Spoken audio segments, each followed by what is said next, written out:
할렐루야. 네, 반갑습니다. 다시 만나뵈서 반갑고요.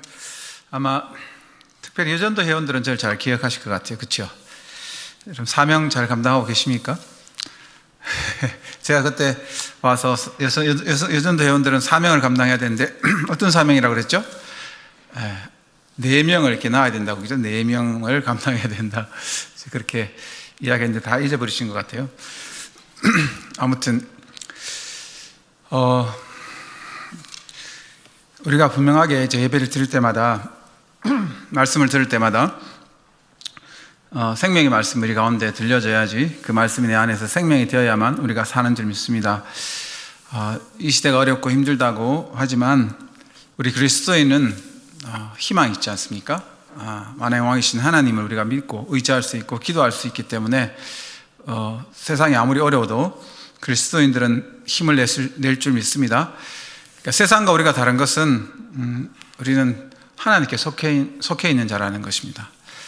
오늘 읽은 말씀에 그러므로 우리가 그리스도를 대신하여 사신이 되어 하나님이 우리를 통하여 너희를 권면하신 것 같이 그리스도를 대신하여 관청하노니 이렇게 말씀하고 있는데 그 윗절에 보시면은 곧 하나님께서 그리스도 안에 계시사 세상과 자기를 화목하게 하시며 그들을 저희들을 그렇게 돌리지 아니하시고 화목하게 하는 말씀을 우리에게 부탁하였다 그랬는데, 자, 오늘 그 제목이 그리스도의 대사라고 그렇게 이야기했습니다. 하나님 나라의 대사라고 이야기했는데 성경은 우리에게 우리의 정체성을 많이 말씀해 주고 있죠. 우리가 누구인지에 대해서 우리 날마다 우리가 누구인지를 확인해야 되는 사람들입니다. 성경에서 수많은 말씀을 통해서 우리가 누구인지를 가르쳐 주는데 우리는 잘 아시는 것처럼 우리는 세상의 소금이다 빛이다 그렇게 말씀하고 하나님 나라의 편지다 그리스도의 향기라고 이야기하시고 너희는 거룩한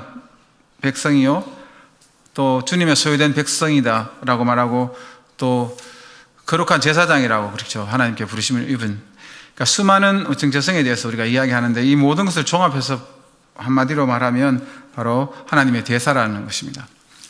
여러분 이 나라에도 그 다른 나라에 와 있는 대사들이 있죠. 그러면 그 대사관은 어디에 속합니까? 그 나라에 속하죠. 이 나라의 영토에 있어도 그 나라에 속하고 그 대사의 삶은 어디에서 책임집니까? 보낸 나라에서 완전히 책임을 지는 거죠. 자, 오늘 여기 말씀을 자세히 보시면 그러니까 우리가 그리스도를 대신하여, 그렇죠.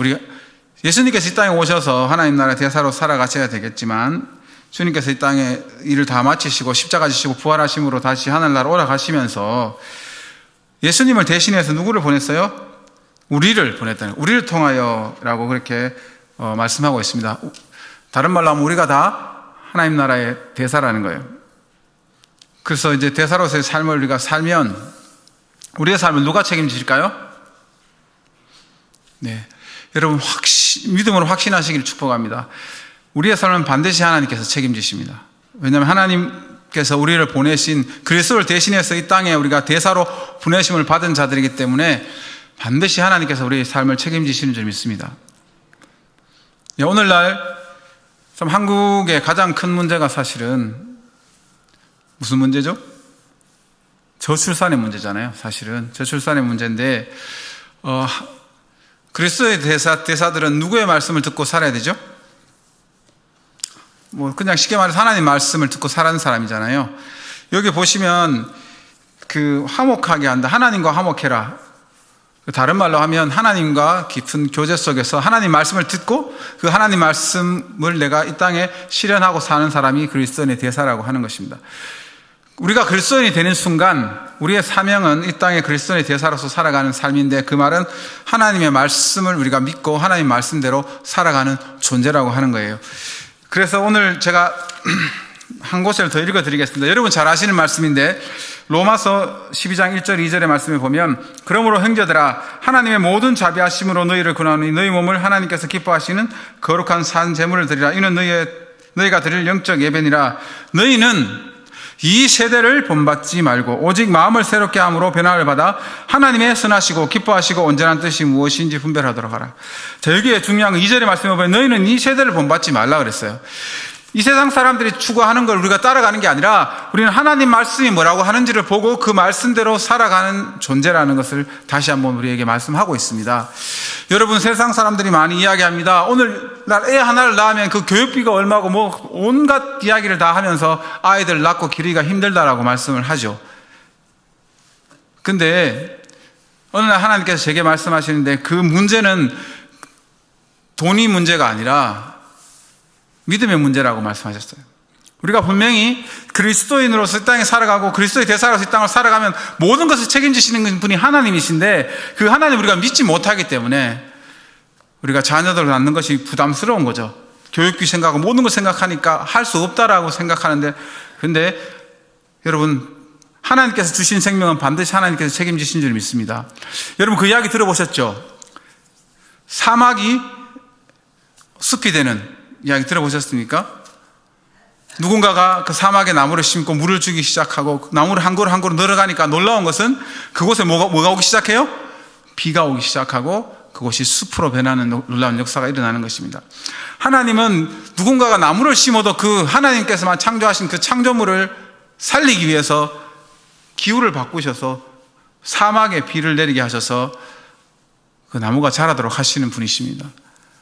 하물며 하나님 형상을 닮은 우리가 이 땅에 태어났는데 그걸 책임지시지 않겠느냐 하는 것이죠. 그런데 우리는 너무나도 이제 그런 부분에 있어서 세상 사람들을 따라갈 때가 많아요. 세상 사람들이 이렇게 하니까 저렇게 하니까 그렇게 따라가는 경우가 너무 많다라는 것을 우리는 여러분 기억하면 좋겠습니다.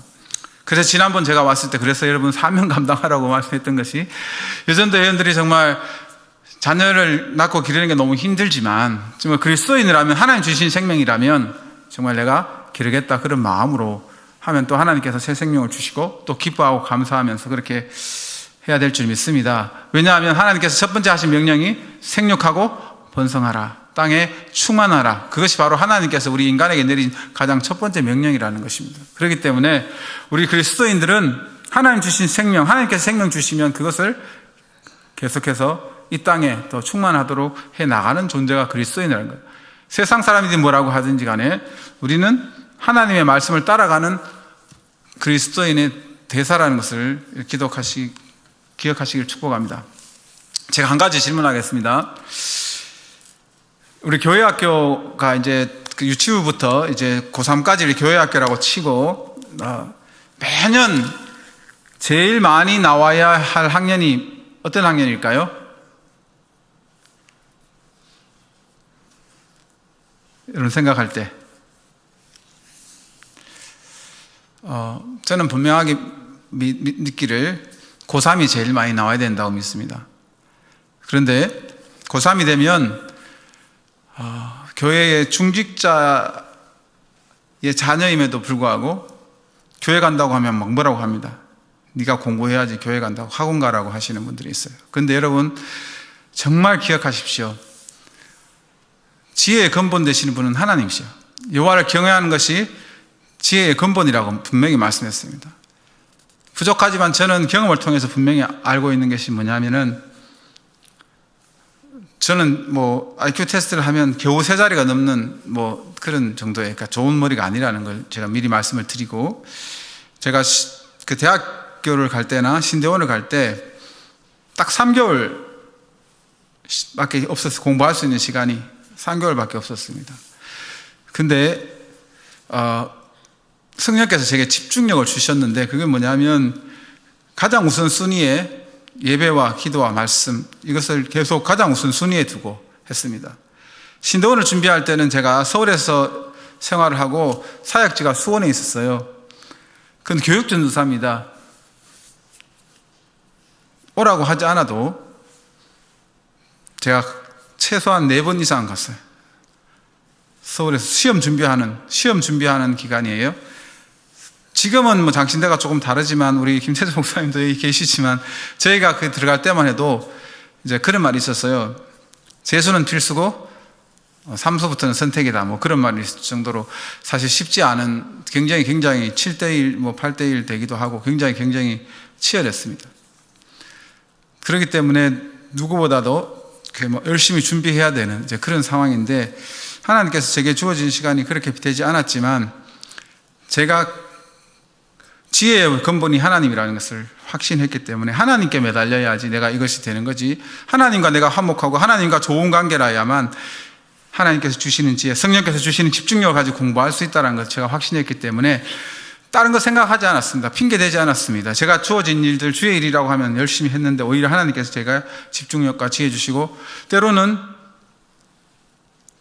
제가 스스로 하지 못하도록 이렇게 막고서라도 하나님께서 힘을 주셔서 제가 그 시험을 칠 수 있도록 그렇게 해주셨거든요. 그 이야기를 자세히 수 없지만, 근데 세상이 또 학교가 오히려 막 교회 가는 것을 막고 있고, 또 우리 부모가 또 오히려 애들이 교회에 오는 것을 막게 하는 그런 일이 있다면 이것은 한번 생각해 봐야 됩니다. 우리가 그리스도인인가 과연? 우리가 하나님 믿고 사는 사람인가? 정말 우리가 성경 말씀을 그대로 믿고 하나님께서 지혜의 근본이고 하나님 앞에 구할 때 지혜를 주신다라고 믿고 우리가 살아가고 있는가? 그래서 여러분, 모든 교회는 고3이 제일 많아야 된다고 믿습니다. 왜냐하면 부모님들이 이 가장 어려울 때 누구를 의지해야 되겠느냐? 하나님을 의지해야 되지 않겠느냐? 네가 하나님 앞에 기도하고 하나님 붙들면 하나님께서 지혜 주셔갖고 네가 학원 가지 않아도, 때로는 네가 과외를 하지 못한다고 할지라도 너는 분명히 하나님께서 합격시켜 주실 거라고 그렇게 우리가 그 아이들을 가르치고 해야 돼요. 그런데 우리는 자꾸 거꾸로 하는 것을 보게 돼요. 세상을 따라가고 있다는 것입니다. 우리는 쏟고 있는 게 뭐냐면, 뭐 경쟁해야 되기 때문에 다른 애들이 이만큼 하면 나도 이렇게 해야 된다고, 우리 아들도 이렇게 시켜야 된다고 착각하잖아요. 근데 절대 그렇지 않습니다. 세상이 아무리 변해도 하나님을 따라갈 수 있는 존재는 아무도 없습니다. 땅이 하늘보다 높은 같이 하나님 우리와 다른 분이에요. 하나님께서 지혜 주시면, 하나님께서 주시면 아무도 막을 자가 없는 것입니다. 우리가 이 땅을 살아가면서 하나님과의 좋은 관계가 더 필요하다는 것입니다. 그리스도의 대사로서 우리가 살아가면서 이 땅의 풍조가 아니라 성경 말씀이 뭐라고 하는지 그것을 날마다 듣고 그 말씀대로 살아가는 사람이라는 거예요. 정말 여러분 한번 생각해 보십시오. 교회는 고3이 제일 많아야 합니다. 정말 그렇습니다. 왜냐하면 우리가 정말 주님을 믿고 산다면, 주님께서 우리의 지혜의 근본이라는 것을 안다면 하나님께 매달리게 해야지 누구에게 매달리게 하겠습니까? 그래서 저는 제 경험으로 분명히 확신하는 것은 하나님께서 지혜를 주신다는 것입니다. 성령께서 집중력을 주신다는 거예요. 그랬을 때 남들이, 제가 경험해 보니까 남들이 몇 년 한 걸 한 달 만에 따라가더라고요. 제가 말씀드렸지만 머리가 좋아서 절대 아닙니다. 성령께서 집중력을 주시면 그렇게 가능하더라는 거죠. 왜냐하면 우리는 하나님 나라의 대사로서 하나님과 교제하면서 살아가는 존재이기 때문에 그렇다는 것입니다. 오늘 제가 꼭 여러분들이 이제 살아가면서 반드시 해야 될 두 가지 기도 제목을 제가 드리겠습니다. 여러분도 매일 하시는 기도 제목인데, 그것을 이제는 정말 그 믿음 갖고 확신 가지고 해야 될 기도 제목인데, 예수님께서 우리에게 주님 가르쳐 주신 기도를 가르쳐 주셨잖아요. 그 기도 중에서 하나님 나라가 이 땅에 임하도록 기도하는 것입니다. 하나님 나라는 여기 있다 저기 있다 하지 말고 어디에 우리 안에 있다 그랬잖아요. 내가 예수 그리스도의 생명이 안에 있으면 이미 하나님 나라가 우리 가운데 임한 것입니다. 그리고 성경은 말씀하기를 너희가 성령을 힘입어 귀신을 쫓아내었다면 하나님 나라가 이미 임하였다 그랬습니다. 그리고 예수님께서 제자들에게 또 많은 사람들이 가르치기에 하나님 나라가 너희 안에 있다라고 했을 때 두 가지 의미입니다. 성령으로 우리 가운데 임하실 때 하나님 나라가 우리 가운데 임하는 것이고, 예수님이 그 안에 있었지 않습니까? 그들 사이에 있었기 때문에 예수님이 있는 자리가 바로 하나님 나라다. 다른 말로 하면 하나님께서 통치하는 나라가 바로 하나님 나라라는 것입니다. 우리는 자꾸 생각할 때 하나님 나라 생각하면 죽어서 가야 될 천국만 생각하는데, 이미 하나님 나라에 이 땅에 임했다라고 성경은 우리에게 말씀하고 있어요. 예수님이 오시는 순간 하나님 나라를 가지고 내려오신 거예요. 예수님이 통치하기 시작하는 순간 그건 하나님 나라로 변한다는 것입니다. 그럼 어떻게 기도해야 될까요? 구체적으로 하나님, 내 가정 속에 하나님 나라가 임하게 도와주옵소서. 그러기 위해서 우리가 제일 먼저 선행돼야 될 조건이 하나가 있습니다. 우리가 알게 모르게 우리 스스로 우리의 왕관을 쓰고 우리가 왕노릇하며 살아가고 있다는 건 여러분 한번 생각해 보십시오. 정말 내가 모든 것이 정말 하나님을 왕으로 섬기면서 내가 살아가고 있는가? 아니면 모든 것을 할 때 내 생각으로, 내 경험으로 하고 있는가 한번 여러분 냉정하게 한번 생각해 보신다면 우리가 알게 모르게 내 스스로 왕관을 쓰고 있을 때가 있어요. 근데 모든 걸 다 벗었다고 하지만 이 파트는 제가 하나님 앞에 양보하지 못합니다. 이런 부분도 있을 수 있어요. 자녀에 대해서, 뭐 남편에 대해서, 아내에 대해서 어떤 이 부분은 절대 제가 양보할 수 없습니다라고 생각하고 있는 부분이 있다라면 저 모든 삶의 전쟁력에서 내가 쓰고 있는 그 왕관을 벗어서 주님 앞에 내어드리면서 주님은 나의 왕입니다. 예수님은 나의 왕입니다. 하나님은 나의 왕이십니다라고 고백하고 왕 대신 주님의 통치를 받기 원합니다. 이곳이 하나님 나라가 되기를 원합니다라고 기도해야 될 줄 믿습니다. 그래서 우리가 날마다 가는 곳마다 내 직장이 하나님 나라가 되게 하여 주시옵소서, 내 가정이 하나님 나라가 되게 하여 주시옵소서, 하나님 나라가 이 땅에 임하게 도와주시옵소서라고 기도할 때 하나님께서 통치하기 시작하면 그 영역이 달라지기 시작하는 것입니다. 하나님의 빛이 우리 가운데 임하게 되면 어둠이 떠나가는 역사가 나타나는 거죠. 하나님께서 다스리기 시작하면 달라지는 것입니다. 이 민족 가운데, 우리가 다니는 직장 가운데 하나님 나라가 임하도록 날마다 기도해야 될 의무가 우리에게 있다는 것을 여러분 기억했으면 좋겠습니다. 그냥 심플하게 기도하시면 됩니다. 하나님 나라가 내 직장에, 내 가정에, 내 삶 속에 임하게 도와주옵소서. 날마다 기도하는 거죠. 그리고 또 한 가지 기도 제목은 여러분 정말 중요한 기도 제목인데, 우리가 기도하라고 할 때 뜻이 하늘에서 이루어진 것 같이 땅에서도 이루어지이다 그랬잖아요. 하나님 나라에서 일어나는 일이 이 땅에 임하도록 우리가 기도해야 되는데, 우리 성경을 읽다 보면 이제 분명하게 이제 하나님 나라에서 일어나는 일을 우리에게 가르쳐 주시는 장면들이 정말 다양하게 있는데, 특히 이제 요한계시록에 보면 천상에서 일어나는 일, 하나님 나라에서 일어나는 일이 있는데 그 중에 최고로 우리가 잘 알 수 있는 게 뭐죠? 여러분 잘 아시는 예배입니다. 예배. 바로 하나님 나라의 예배가 이 땅에 임하게 도와주기를 기도하시길 바랍니다. 이 예배 가운데 성령의 임재가 있고, 예배 가운데 하나님의 다스림이 있고, 예배 가운데 정말 하나님께서 함께 하셔서 우리를 새롭게 하시는 그런 역사가 있기를 기도하기를 축복합니다. 왜 그러냐 하면 여러분, 저도 하나님께서 저를 훈련해 가시면서 이제 다양한 강단에서 말씀을 전하게 하시는데, 성령께서 제게 깨닫게 하시는 게 다양하게 있는데, 저도 한평생 제가 뭐 나이는 얼마 되지 않았지만 이제 아직도 첫 돌도 되지 않았습니다. 요즘은 60이 돼야지 뭐 첫 돌을 시작한다고 하더라고요, 이제는. 근데 아직 첫 돌도 되지 않았는데, 제가 신앙생활 하면서 처음으로 예배를 드렸는데 화가 나는 경험을 했어요. 예배 드렸는데 너무 화가 났어요. 예배 드렸는데. 그래서 하나님 앞에 물었습니다. 왜 하나님, 제가 제 마음이 왜 이렇습니까? 예배를 드렸으면 기쁨이 있고 감사가 있어야 되는데 예배를 드렸는데 왜 이렇게 제 마음에 이런 무거운 마음과 화가 나는 마음이 있습니까? 그랬을 때 그날 함께 드린 예배자 중에 예배자로 쓴 사람이 없다라는 거예요. 그냥 그 자리에 앉아 있는 거지 하나님 앞에 예배 드린 사람이 없다라는 것입니다. 그 이야기를 했을 때 저는 충격받았습니다. 그 사람들이 많이 있는데 그분들 예배를 안 드렸느냐. 여러분, 우리 자신을 돌아봐야 됩니다. 정말 내가 이 자리에 예배자로서 있는지, 그냥 앉아 있는지, 우리의 마음을 점검해 봐야 한다는 것입니다. 하나님은 영과 진리로 예배한 자를 찾는다고 그랬는데, 정말 여러분이 하나님이 찾으시는 예배자인지 아닌지 우리 자신을 돌아봐야 합니다. 그렇지 않으면 하나님께서 예배 받으시지 않습니다.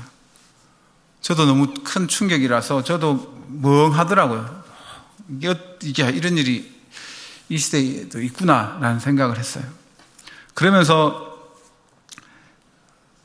제 자신을 보게 되더라고요. 제 자신을 보면서 예배를 준비할 때 어떤 마음이었는가.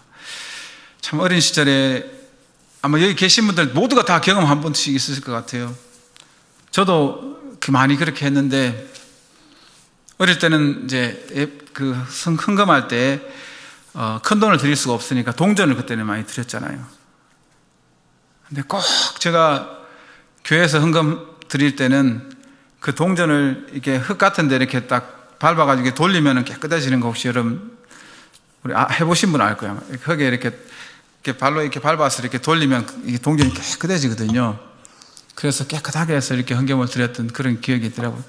그게 뭐 율법이다 그걸 떠나서 예배 드릴 때 헌금을 하나 준비하더라도 정말 하나님께 가장 좋은 것을 드리고자 하는 마음, 같은 돈이지만 이것을 깨끗하게 닦았던 그 마음. 예전에 여러분 다 돈 다리미로 다 달여서 드렸잖아요. 여러분 다 그렇게 하셨잖아요. 근데 어느 순간부터 우리는 그런 마음을 다 잃어버린 거예요. 예배를 사모하는 마음, 하나님 앞에 정말 내 온 마음을 다 드리고 온 정성을 다 드리고 온 힘을 다해서 예배한다는 그 마음을 어느 순간 다 잊어버렸어요. 그냥 뭐 주일이니까 당연히 와서 앉아있고 또 오후 예배 와서 또 앉아있으면서 그냥 형식적으로 그냥 앉아있을 때가 얼마나 많은지 한번 우리는 우리 자신을 돌아볼 필요가 있다는 것입니다. 천상에서 가장 일어나는 가장 영광스러운 일이 예배인데 그 천상의 예배가 이 땅에 임해서 정말 예배 가운데 정말 하나님의 임재를 경험하고 예배 가운데 치유를 경험하고 예배 가운데 우리가 새로운 삶을 누리고 새 힘을 얻고 예배 가운데 우리가 이 세상 살아갈 수 있는 힘과 능력을 받는 시간이 되어야 될 줄 믿습니다. 우리가 하나님께서 이 자리에 함께 하신 것을 우리가 의식하지 못하고 살아갈 때가 얼마나 많은지를 우리가 기억할 수 있기를 축복합니다. 여러분, 이 한 가지만 바꿔도 우리의 삶 전체가 바뀔 수 있습니다. 예배에 대한 태도, 영과 진리로 정말 예배자로 쓰겠다라고 하는, 하나님 찾으시는 그 예배자가 내가 되겠다라고 하는 그 마음으로, 어떤 마음으로 내가 준비해야 될지를 날마다 생각하면서 예배 오기 전부터 기도로 준비하고 하는 이 모든 것들을 우리가 다시 한번 회복했으면 좋겠습니다.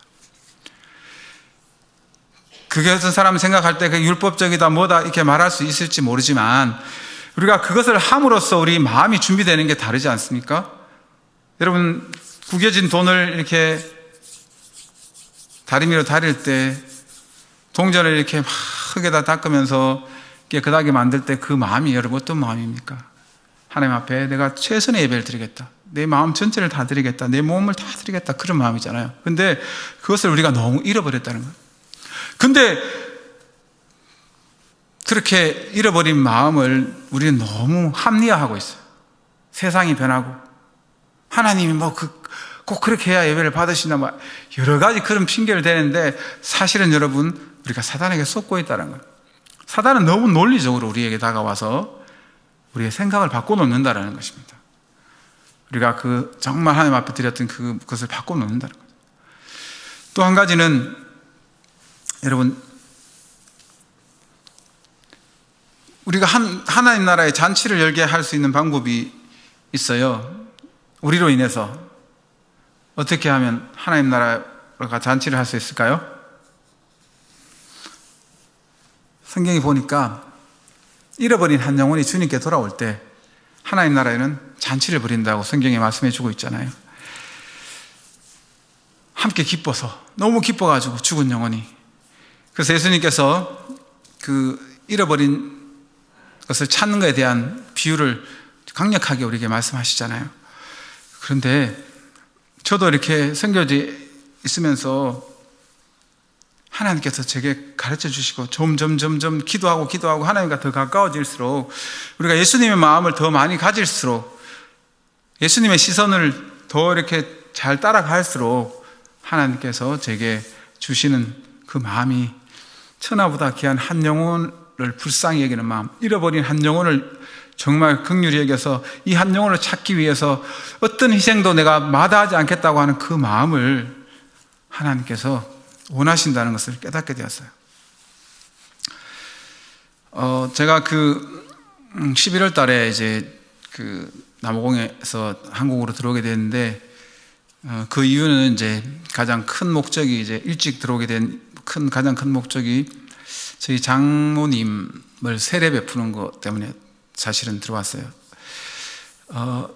저희 처가는 이제 3, 4대 불교를 믿는 집안이었어요. 그래서 결혼할 때도 참 반대도 있고 그랬는데, 감사하게도 저희가 결혼해서 한 10년 정도 열심히 이렇게 전도해서 우리 장인어른께서 예수님을 믿고 이렇게 돌아가시고, 저희가 선교지에 나갔는데, 장모님도 저희가 들어올 때마다 교회도 모시고 가고 복음도 전하고, 특별히 아내가 열심히 이게 복음을 전하고 했었습니다. 그런데 장인어른 때는 생각하지 못했는데 장모님은 세례를 좀 받으시면 좋겠다, 그 생각이 있었어요. 근데 주변에 교회를 다니시는 것도 아니고, 주변에 처가 식구들이 도와줄 사람도 아무도 없고, 그런 상황에 갑자기 이제 119에 실려가시고 연세가 90세가 되셨으니까 언제 돌아가실지 모르는 그런 상황이 펼쳐지는데,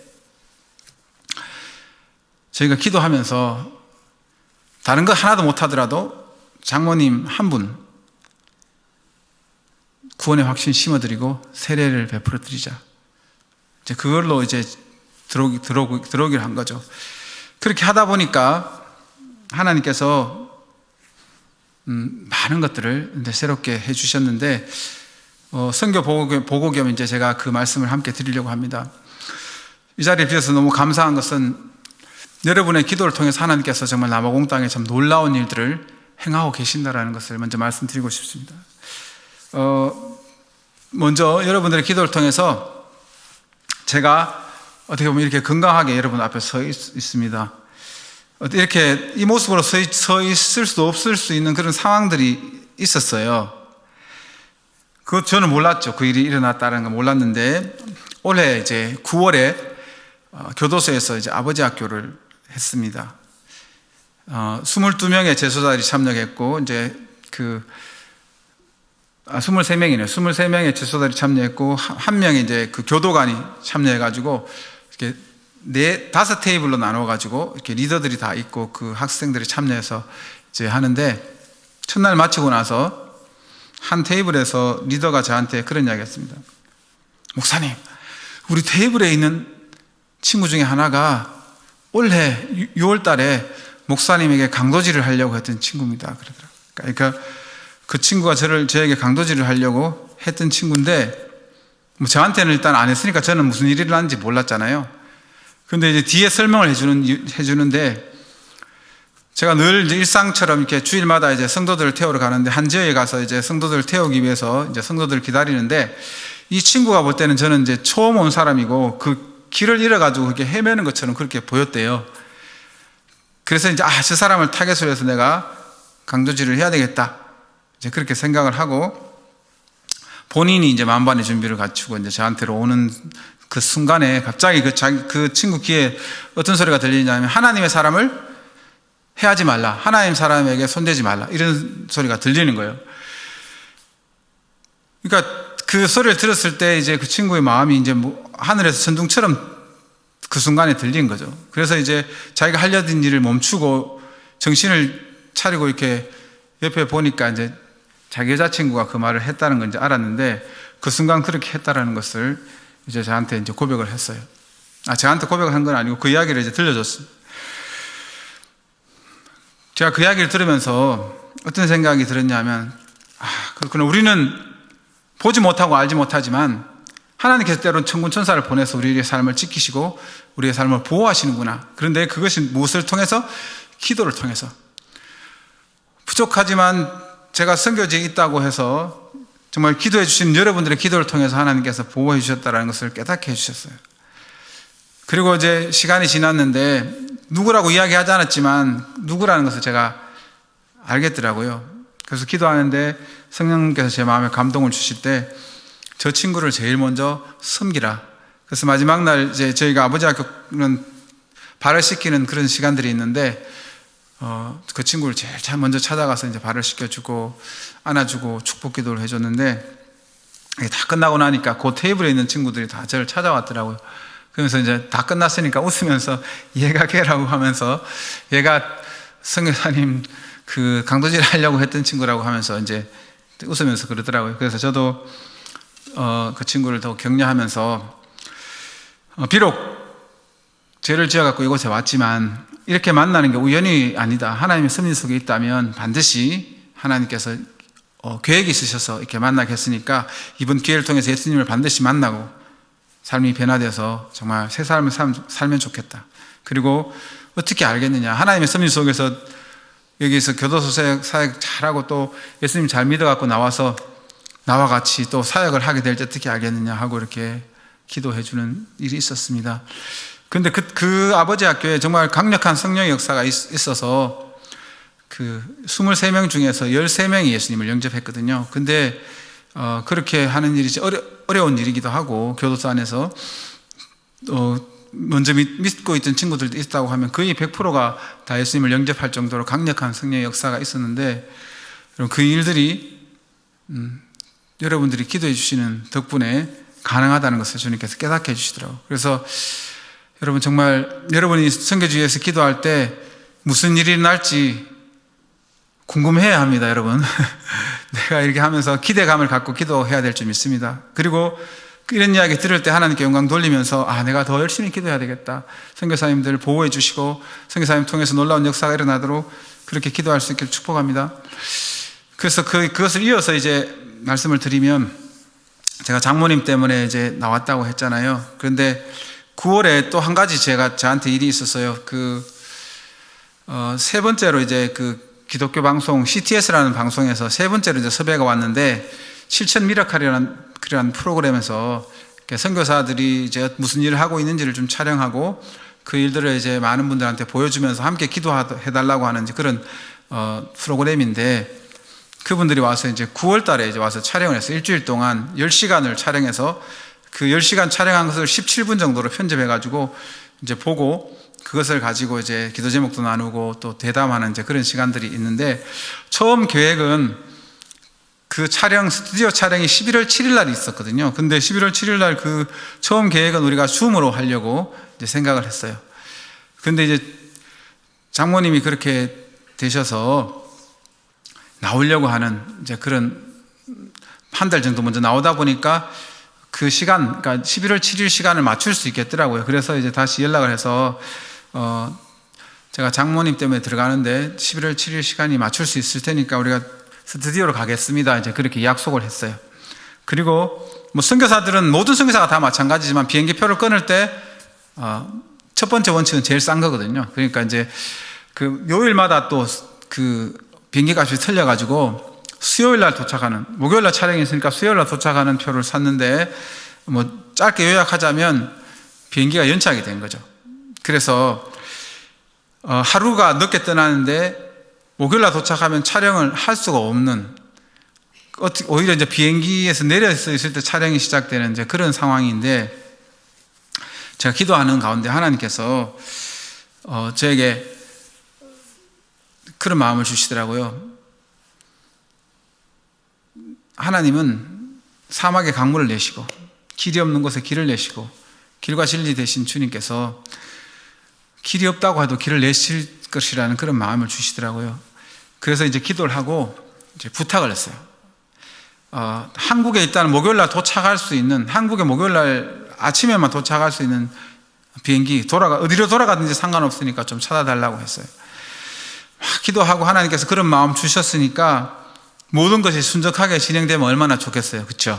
그런데 이 두 사람이 비행기 티켓을 찾는데 저한테 3번이 나와서 아무리 찾아도 비행기 티켓이 없다는 거예요.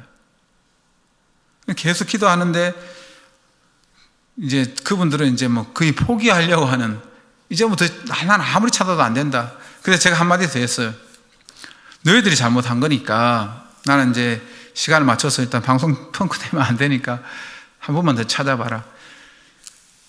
너희들이 잘못했으니까 비즈니스를 주든 퍼스트 클래스를 주든 너희들이 줘야 될 거 아니냐, 이제 그렇게 이야기했는데, 그 이야기를 듣고 이제 기도하는데 저를 도와주는 분이 다른 데로 가버리는 거예요. 이게 기도하고 막 가는데 이게 모든 일이 다 잘 진행되면 좋은데 이게 엉뚱한 길을 자꾸 가는 거죠. 여러분, 제가 또 한 가지 설명드리기 원하는 것은, 우리가 기도하고 하나님께서 인도하셔서 그 길을 따라간다고 해서 모든 것이 다 이렇게 순적하게 이루어지지 않을 수도 있다는 거예요. 근데 분명한 것은 하나님은 반드시 하나님 뜻을 이루신다는 거예요. 하나님의 방법으로. 그래서 이 친구가 다른 곳에 가서 이제 다른 사람 도와주고 있는데 저는 계속 기도하고 있었어요. 그래도 포기할 수 없어서 기도하고 있는데 이 친구가 다시 돌아왔어요. 돌아와서 하는 말이, 우리 상사한테 또 물어봤는데 표가 없다. 그게 이제 그 친구 결론이었어요. 이제 그런데 그 말을 듣는데 갑자기 제 뒤에서 어떤 소리가 들리냐면 방콕에 가는 사람들 이제 빨리 오라고 이제 마지막 콜링을 하는 거예요. 그 자초지종을 알아보니까 방콕 가는 비행기도 이제 연착이 되어 있는 거예요. 좀 늦게 출발하는 거죠. 아마도 그게 늦게 출발하지 않았으면 이미 떠났을 비행기인데 그게 그대로 있는 거죠. 그리고 마지막으로 다른 비행기에 와서 이제 갈아타야 되는 사람이 이제 마지막으로 이제 늦으니까 빨리 오라고 하는 이제 그런 소리였는데, 제 마음 가운데 저걸 타면 되겠다는 생각이 드는 거예요. 그래서 물어봤어요. 저거 타고 가면 안 되냐? 그러니까 저거 타면 이제 갈 수 있다고 하더라고요. 자기도 알아봤는데 저거 타고 갈 수 있다. 근데 이 친구가 안 된다고 했던 이유는 뭐냐면 짐 있잖아요. 짐을 실을 시간이 없으니까 안 된다고 했던 거거든요. 그래서 저는 이제 무조건 가야 되니까 저거 타고 가겠다. 그렇게 하고 그분하고 같이 막 양보 많이 받아갖고 막 줄 서 있는 분들 다 양보 받아서 이제 그 시큐리티 통과하고 막 둘이 뛰었어요. 정말 뛰어가지고 제가 거짓말 조금만큼 보태면 진짜 가는 비행기 바퀴 잡고 막 올라탄 거나 마찬가지. 도착하니까 이미 다 마감하고 컴퓨터 닫고 이제 다 끝나려고 하는데 그 친구가 시스템을 아니까 컴퓨터 쳐서 이제 비행기 표를 이제 인쇄를 했는데 저한테 주지도 않더라고요. 본인도 급하니까 빨리 카메라 내놓으라고, 휴대폰 내놓으라고, 다음 스케줄 찍어야 된다고 그거 찍고 저한테 카메라 주고 표는 안 줬어요. 그래서 어쨌든 뭐 이거 보여주면 된다니까 저는 무조건 비행기를 탔는데 성모님 이제 비행기표 보자고 하는데 없다고 하니까 조금만 기다리라고 하는 그 순간에도 참 자부심이 생긴 사건이 하나 있었는데 제가 제 여권을 보내주니까 갑자기 이분이 한국분이 아닌데도 갑자기 안녕하세요 인사하더니 너무 막 급친절해져가지고 막 여기 앉아 계시라고 하면서 그런 순간 이제 제 앞에서 여기 표가 있다고 막 흔들어서 이제 표를 이제 줘가지고 제가 태국에서 방콕에서 11시간 기다려가지고 이제 한국에 이제 도착을 했죠. 36시간에 걸쳐서 이제 도착을 한 거예요. 그 다음 이제 문제는 뭐냐면 이제 방송국 가려면 옷이 있어야 되잖아요. 옷. 그래서 오기 전에 이제 미리 이제 부탁을 했는데 거기에서 주신 옷이 이 옷이거든요. 여러분 혹시 이 옷이 좀 어떻습니까? 제가 이 옷을 입는 순간 너무 놀란 게 제가 지금까지 입어봤던 옷 중에 가장 저한테 잘 맞더라고요. 근데 이 옷을 하나님께서 준비시켜 주셔가지고 촬영을 잘 마치고 그 첫 번째 기적을 경험하고 그보다 더 큰 기적을 경험했는데 그게 뭐냐 하면은 저도 잘 몰랐는데 이게 항공법상 주인이 없는 짐이 오는 것은 불법이라고 하더라고요. 그리고 그것을 하려고 했던 많은 사람들이 다 실패를 했다고 저한테 이야기해 주더라고요. 그런데 저희가 방송 촬영하는 동안 저희 아들한테 문자가 와가지고 짐이 오고 있다고. 제가 왜 이야기하냐면 하나님께서 하셨다는 걸 제가 증명해 드리려고 하는 거예요. 근데 그 짐이 오고 있는데 저 스튜디오 촬영을 마치고 또 기념 촬영까지 다 마치고 모든 순서를 다 마치고 공항에 딱 도착해서 이제 그 사람들이 나오는 데 있죠. 저희가 딱 도착하는 순간 제 짐이 딱 나왔어요. 이게 짐이 오는 것도 기적인데 정확한 타이밍에 맞았다는 그것도 시간이라 그거 누가 맞추겠습니까? 사람이 맞추려고 해도 맞출 수 없는데 하나님께서 하신 줄 믿습니다. 두 번째 기적이고요. 근데 세 번째 기적은 그보다 더 중요한 것은 이제 원래 처음 계획은 12월 초에 제가 대구 쪽에 이제 우리 장모님 계셔서 내려가서 이제 뵙고 또 구원의 확신도 주고 또 세례도 베풀려고 그렇게 생각했는데 하나님께서 계획을 바꾸시더라고요. 성경은 우리에게 이야기합니다. 사람이 마음으로 자기의 길을 계획할지라도 그 걸음을 인도하시는 여호와시니라 말씀하셨는데 주님께서 계획을 바꾸셔서 11월 14일 날 이제 제가 경주에 머무는 기간이 있었거든요. 경주에 머무는 기간 동안 대구에 가도록 그렇게 하셔가지고 목요일 날 도착을 했는데 이미 이제 처남 한 분이 면회를 하고 있어가지고 뭐 그날은 세례식을 할 수 없는 상황이었어요. 그래서 이제 장모님과 깊은 이야기를 좀 나누는 그런 시간들을 갖고 제 마음가운데 성령께서 그런 마음을 주시는 거예요. 금요일 날 면회 시간 6시인데 그때 또 누가 면회하면 또 하지 못할 수 있으니까 특별 면회를 신청하라. 그런 마음을 주신 거예요. 그래서 간호사한테 물었어요. 내 전후 사정을 다 이야기하고 내가 남아공에서 36시간 걸쳐서 이 자리에 온 이유는 딱 한 가지다. 우리 장모님 세례 베푸는 거니까 내가 뭐 여기 대구에 계속 사는 것도 아니고 뭐 물지도 못하니까 특별하게 좀 하루만 면회를 해달라고 했어요. 근데 그건 안 된다고. 뭐 지금 안 된다고. 그런데 제가 또 한 번 더 말씀드리니까 그러면 딱 10분을 시간을 주겠다 그러더라고요. 그래서 이제 그 처형집에서 이제 잠을 자고 그 다음날 아침에 목욕도 다 싹 하고 이제 옷도 딱 준비하고 세례할 준비를 다 이제 갖춰가지고 이제 병원에 갔어요.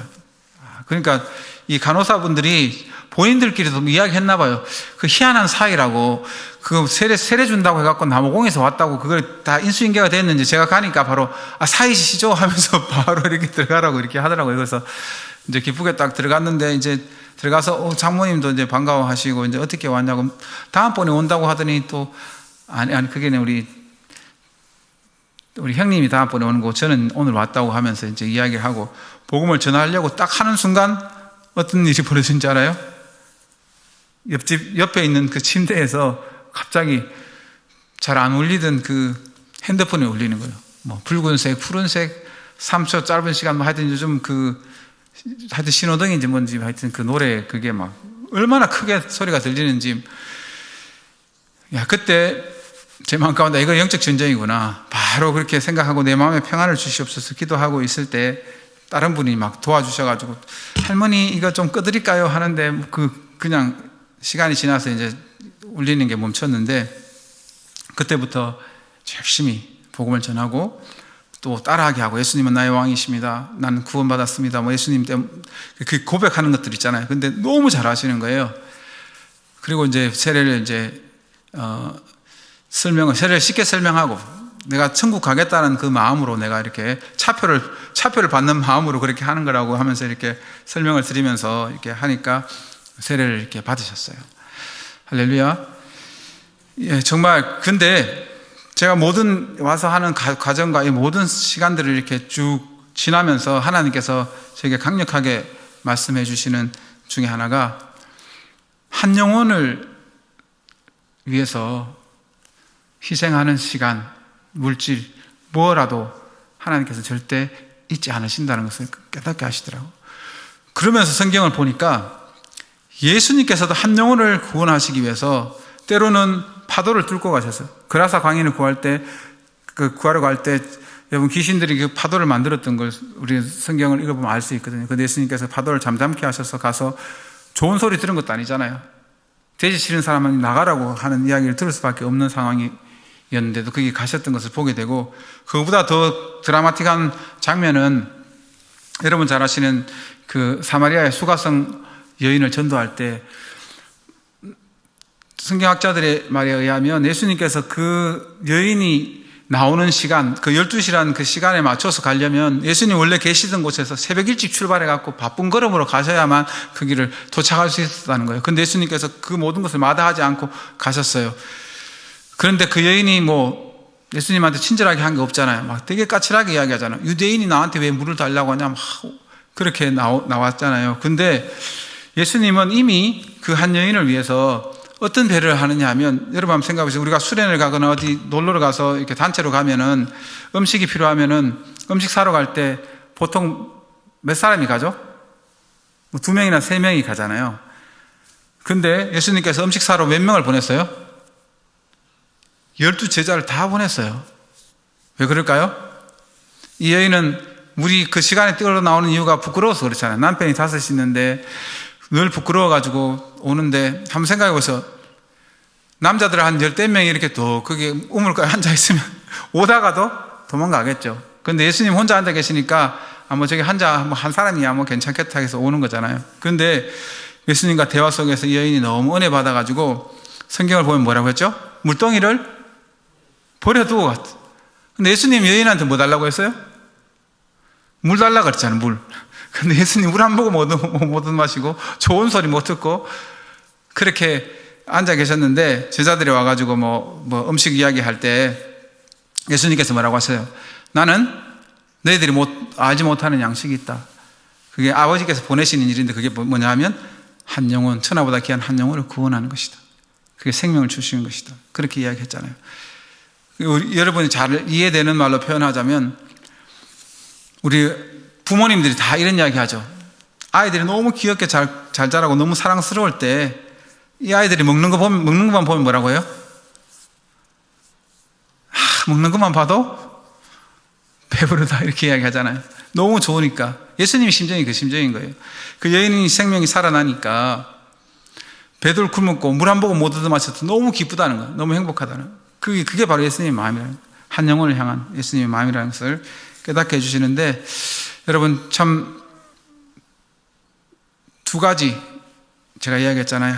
천상의 예배가 이 땅에 임하도록 기도하는 것뿐만 아니라 하늘에서 천국 잔치가 이루어질 수 있도록 우리가 이 땅에서 예수님 한 영혼을 정말 천하보다 귀한 한 영혼을 위해서 우리가 희생하면서 또 기도하면서 살아가는 존재가 바로 하나님 나라의 대사의 삶이라는 것을 여러분 기억했으면 좋겠습니다.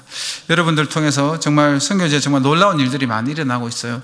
제가 다 이야기를 하지 못했지만 예배 때마다 치유와 임재가, 하나님의 임재와 치유가 나타나고 많은 성도들의 삶이 변화되고 새롭게 되는 일들이 너무너무 많아요. 그런데 아무리 생각해도 제 힘으로 할 수 있는 게 아니라는 것을 주님께서 깨닫게 해주시는데 바로 여러분처럼 함께 동력해 주시는, 기도해 주시는 분들이 있기 때문이라고 믿습니다.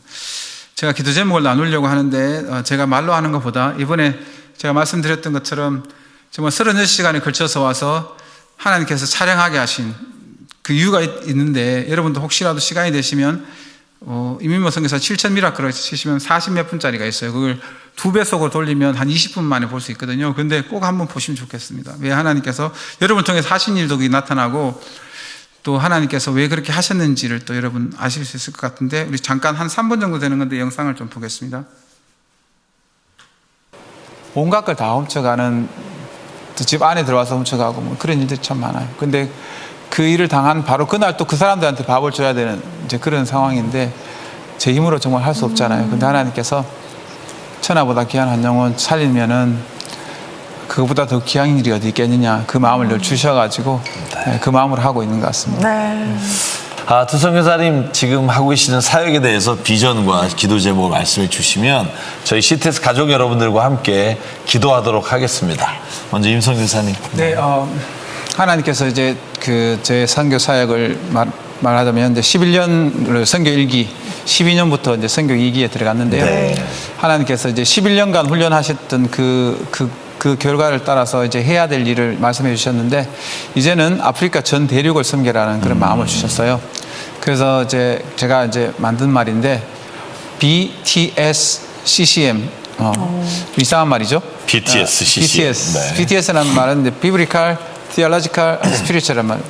성경적이고 신학적이고 영적인 이제 그런 사람, 그 일꾼을 만들어서 CCM은 케이프 투 카이로, 아프리카 대륙을 지칭할 때 케이프타운에서 카이로까지 이렇게 이야기하거든요. 그래서 케이프부터 카이로까지 미션이라고 해서 가장 이제 하나님께서 보여주신 저의 어린 시절뿐만 아니라 저의 경험을 통해서 하나님께서 말씀하신 것은 어린이 청소년을 제자해야 된다. 네. 근데 아프리카는 지금은 여전히 복음이 왕성하지만 곧 어떻게 될지 모른다는 걸 하나님께서 경고처럼 주셨어요. 그래서 그 아이들을 제자화하지 않으면 언제 무너질지 모른다는 거죠. 그래서 2기 사역을 이제 거기에 가장 중점을 두는데, 그 일을 위해서 저희가 이제 그 센터를, 아프리카 블레싱 센터를 리모델링 하고 있어요. 네. 그래서 그 리모델링이 잘 될 수 있도록 필요한 재정을 채워주시고, 또 일꾼을 하나님께서